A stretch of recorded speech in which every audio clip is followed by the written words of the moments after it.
Hello, welcome to uh, the video blog that I'm going. This is the first episode. Today we'll talk about the U.S. dollar and the future of dollar going into the next year, 2010. And as of now, there is a serious debate going on whether dollar is doomed, it is not, whether it is going to zero, it's going to appreciate, and there are conflicting views. Recently, Jim Rogers uh, changed his short term call on the dollar. He is now long dollar, and I think that makes perfect sense. So while dollar is the primary currency of uh, trade, there is another factor that is going on behind the scenes, and it is a denial by developing countries or exporters to US that the consumption in US is going to go down. The result is that central bankers have a lot of pressure to let their currencies, if not be directly pegged, but at least a managed peg, a loose peg to the dollar at the current level. Now that means when the dollar is depreciating in value, you will see these currencies like the renminbi, like all the other developing country currencies going down. I think the realization will come only at in the phase two, where export demand will not materialize and inflation will move in.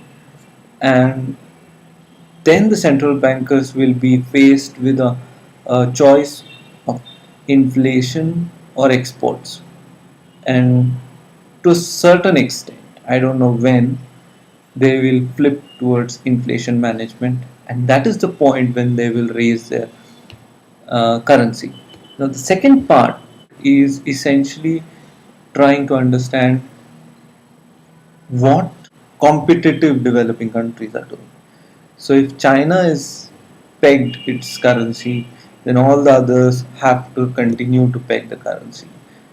The moment China removes the peg, there is an opportunity for 50 other countries to step into China's zone and manage to export.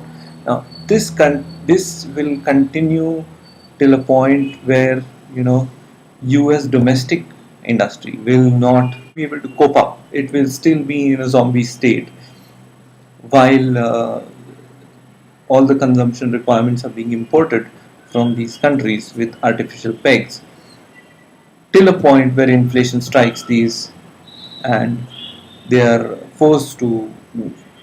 Now, in that context, gold becomes a temporary sort of shelter for value. Now, there has been a lot of talk whether gold is going to 5,000 a dollar or gold is going to 800 a dollar, and there is going to be a lot of debate on this continuously. One thing is clear, that we are not going to go back to a gold based currency system. So that is out of question. The question really is what, from this time onwards, when the flux, this market goes into a flux, to a point where a general sense of clarity emerges as to which are the winning currencies, which are the winning countries, uh, where do you go? Now, clearly, if you ask me, uh, the countries where domestic savings is high, probably higher than what it should be the winning countries, and their currencies should appreciate. China being the case in point. Now, that is one of the reasons why there has been a lot of investment in Chinese markets, in Chinese real estate, in Chinese stocks, uh, considering that you will get about 10, 15, 20, 30% from revaluation of currency itself. The second point is that the revaluation has to happen in one shot, otherwise, it will become a big problem. Now, a country which can pull this off, a revaluation and subsidizing or sort of safety net for uh, exporters, could be China, because China is uh, sort of a managed economy where it is probably possible, but otherwise there will be some sort of pain in all these economies. So we are going to see a short-term appreciation in dollar as developing countries keep their pegs on, uh, continue with their pegs with the dollar. Second, we'll see a lackluster performance of both demand and industry in the US and all in the developed world in terms of domestic production and demand. The third phase will be sort of appreciation of commodities, mainly oil and other food commodities, that will lead to inflation in developing countries. And fourth stage is where developing countries central banks will take a call or make a choice between exports and inflation.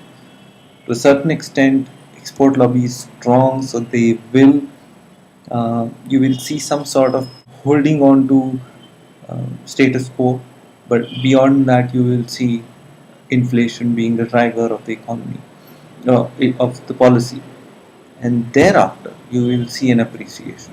So yes, you have to wait for dollar to appreciate and let the inflation take hold first. Once inflation takes hold, you will see a move away from or an appreciation. In the meanwhile, uh, investors will use gold as a store of value. So that is the outlook on dollar.